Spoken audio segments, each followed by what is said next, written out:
Hey, welcome back all. So I think it's now 12:30 UK time, so time to start again. I hope you got some refreshments and maybe got the chance to go out and see the sun. At least in Sweden, it's very sunny today. Now back to all the interesting presentations. We've had a morning of a lot of interesting presentations, and now we will continue. And first, I want to welcome Associate Professor Maria Grahn at Chalmers University of Technology, my colleague, that will present about future fuels for heavy transport, focusing on the role of hydrogen and e-fuels. Thank you a lot, Selma. I'm sitting in a room where there's no furniture, so I don't know if you can hear the echo. I can hear myself in an echo, but I hope it works. Sounds good. Sounds good. Thank you very much. So I will share my presentation, and I have made a range of different recent results that we have worked and gained during the last years in our team. And I think it is shared now, hopefully. So we got to set this very nice overarching title, like Future Fuels for Heavy Transport, focusing on the role of hydrogen and e-fuels, and that more or less covers everything we do in our team. So I will start with making hydrogen and e-fuels in a larger context. What we are trying to do is to trying to get fossil-free in the transport sector, where we have aviation, maritime, and working machines, heavy-duty road and light-duty road transport. And I will probably have a better, you can see if I have a laser pointer. So we have like a transport demand for energy, where we can fulfill it from either biomass or from fossil-free power sources. Then we can get fossil-free through using liquid fuels or methane. We can use internal combustion engines or fuel cells. We can use direct electricity, both in a battery electric, plug-in hybrid battery electric, and also inductive and conductive electric solution. And the gap that is in between here, it is what first and foremost that we are focusing on right now, and that is trying to understand the role of hydrogen, the different types of e-fuels where we use hydrogen and combine it with either carbon dioxide or maybe with nitrogen to produce electroammonia. And then we have more of these possibilities of getting fossil-free in the transport sector. So all these areas that you see here are where we are doing our research. We're trying to understand the flows that goes from one source to another through different technologies, and looking at the environmental perspective and the cost perspective. Maybe if there are any other showstoppers like limited materials or etc. So this is the context of what we're doing in our research. So I promise to give you a range of recent results. I will start with asking a question for each of the results. So where in Europe, like geographically, may the future hydrogen demand appear? And then this is a study made by our PhD student Joel Löwing, and we are doing it. It is actually now on review at Nature Sustainability. That we are trying. We have Joel has developed a model from scratch where he has a GIS function, geographic information system, where he has identified where the spots could be and how there can be also nodes in Europe for steel facilities, also high value chemicals, ammonia refineries where we think that the e-fuels can be produced, airports, ports, and also refueling stations. So this is an interesting work with a lot of data, an amazing amount of data following all logistic flows that are transporting goods from one part to another part in Europe. So this is a paper about the future demand in future, potential future demand in future. And then we have a study trying to answer a little bit where in Europe may the demand for future hydrogen refueling stations. If we dig deeper into just the refueling station for trucks, at least in Sweden, we see that the truck manufacturers, Volvo and Scania, they are very interested in learning more about the challenging around refueling stations, that we collaborated with the industrial actors, and we have made this paper also with the PhD student Joel. So what he has done is to look into 600,000 routes that are delivering goods in Europe. So he has been very detailed in also including the topography, where you can see that it is depending, the power needed for fuel cells depends on if there is a hill or not, if the route is going, in this case, is going from Nordbergenland to Antwerpen. So this truck is going through a lot of different hills on the way, and then it is a speed limitation on one of the parts here. And there's also some regenerative braking in the blue. So in the end, he gets the power for the fuel cells, and then he can estimate the energy needed for the truck when it's going, and all these 600,000 different trucks. So this is just one example. So after a certain amount of distances, he assumes that the trucks need to stop and refueling. And then we can also estimate around Europe where these refueling stations need to be placed. And it's also depending, of course, what size you have on the storage tank on board the trucks. So when we have an assumption here, it's 3 different sizes, 60 kilos, 75 kilos, and 90 kilos. And we assume here that 15% of the fleet of trucks in future are run on hydrogen. And when we look at that, we see that, of course, the countries in the middle Europe are those that are assumed to have the largest demand for hydrogen and hydrogen stations. But interestingly enough, actually the size of the storage on board for the hydrogen tank is not making a lot of difference for where and also which country that the fuel station will be placed. So it's a lot more information in the paper. So I'm just giving you like a teaser or a brief overview from this paper as well. So this is published in Journal of Hydrogen Energy recently this year. So we also have what effects on freshwater availability may the large-scale production of hydrogen have.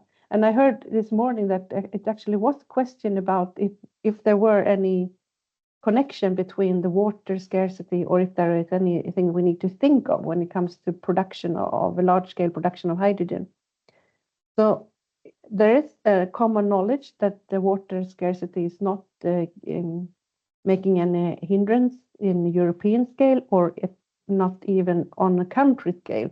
But when you're going into more details, very local scale, so what is called here is the sub-basin levels, then we actually see that it is, from very local perspective, a risk for water stress. And these risks are particularly in these slashed drawn areas.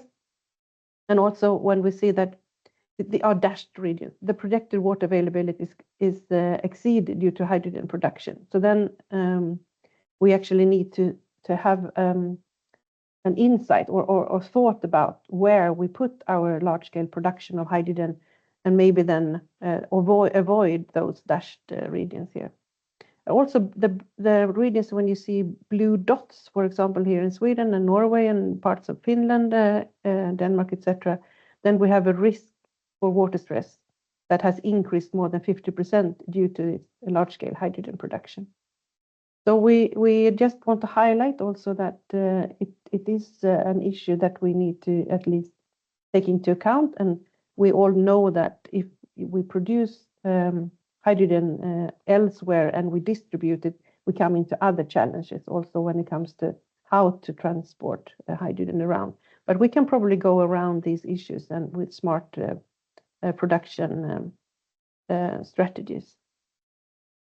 And then we're looking into environmental performance, the carbon footprint. What about the carbon footprint for hydrogen and e-fuels in a shipping context? And this is published last year in Energy Environmental Science, and it's a PhD student, now a postdoc, Fayaz Kancheralla. So what he has done is to compare the different marine fuels, and obviously the blue one is blue hydrogen with the different end uses as ammonia and also hydrogen in internal combustion engines or in fuel cells, compared to the one that is on the large right-hand side, which is the fossil fuels, LNG in internal combustion engines, and marine gas oil in internal combustion engines. And the yellow one is the biofuels, and the green one are the electrofuels, just to confuse you a little bit.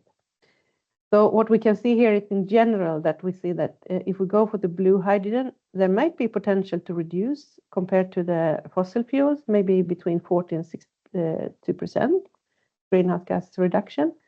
And even more, we can see that biofuels has a larger potential to reduce. And for the e-fuels, then we saw in this base case the lowest emission carbon footprint, and then the highest greenhouse gas reduction potential.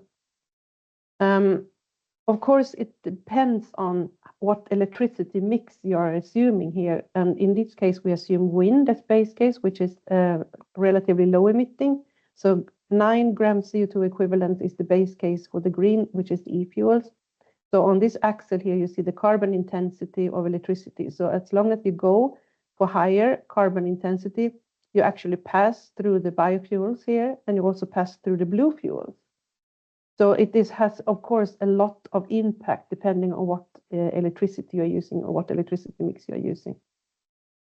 And yeah, main insight is here also that it is the same pattern, that if you have very low, like this 9 wind, you can for each type of fuel. So we see that it is electro ammonia for the crosses, and we have electro methanol, for example, with the triangles. But still it is the same pattern, that the higher the electricity mix, also more emissions, and it's obvious. But it's interesting to see that in this clear way. And which marine fuels may have the lowest total cost in than the total cost of ownership perspective. So I take also one of our studies regarding cost, and that is made by a Danish guest that we had, André Korberg, and it is now few years old. But what we did here is to add all the costs for fuel production, fuel infrastructure, and also the annuitized investment in the propulsion technology, energy storage on board, and also an eventual reduced income due to less cargo space. So what we have here is we add all these different costs together, and we divide it by short distance and then long distance routes for ships. And each block you can see here, the MGO first, that's the fossil fuel, the black, and then we have biofuels, biomethanol, biodiesel, biodiesel, and HVO in the end here, and the same type of fuel but produced through the electrofuel routes. So e-methanol, e-DME, e-diesel, e-ammonia, for example, here. And then we compare that also with liquid hydrogen for these ship types, and then electricity in battery electric solution. And for each, the short and long, with its internal combustion engines in the first column, fuel cells in the next column, and then you have battery electric in the third column. So the greener, the lower. So what we can see in this case is that we saw that the biomethanol has the lowest cost, regardless if it's in the group of biofuels or if it's in the group of electrofuels. But similar to DME and also HVO for the biofuels. And for the e-methanol here, it's also similar to ammonia. Always fuel cells have a high cost compared to the internal combustion engines, apart from when you actually have a long distance, then it swaps so that the fuel cells are less costly than internal combustion engines because of their more efficient possibilities. And thereby, I actually think my time is up, and I had prepared one more study, which is the comparison of carbon footprint from trucks, but that I guess we can save for another time. So the last slide, then, I just want to summarize what we have learned so far from our research. And typically we have this three types of fuels that we see that have different pros and cons. We have fuels that includes a carbon atom, the biofuels and electrofuels. We have fuels without the carbon atoms. We have hydrogen and ammonia in that group. And we have the electron, the battery electric propulsion. So what we can, when we merge all our results together, we see that there are many advantages for the electric solutions in cities. We see that it has a possibility to reduce the local emissions, but also reduce some noise. And we have also see that there are some challenges when you electrify the long distance transport, and especially for ships and aircraft. So we see that there is also a need for these carbon-based fuels that can be brought with a larger volume, with more energy, less volume with more energy. So electrofuels may complement biofuels for these transport modes. And we also want to highlight that more energy efficient vehicles and also measurements towards reduced transport demand, of course, helps when it's going toward being carbon neutral or fossil free in the future. So big thanks to everyone in the team. And I also want to highlight that we have a center at Chalmers that focuses only on hydrogen and also e-fuels for heavy transport. Thanks a lot. Thank you, Maria. And we have time for some questions. I'm not sure if there has been some questions put in the chat. Otherwise, please put your questions to Maria. No, but anyone can post their questions as we go along, and Maria could possibly respond to these questions later. Absolutely.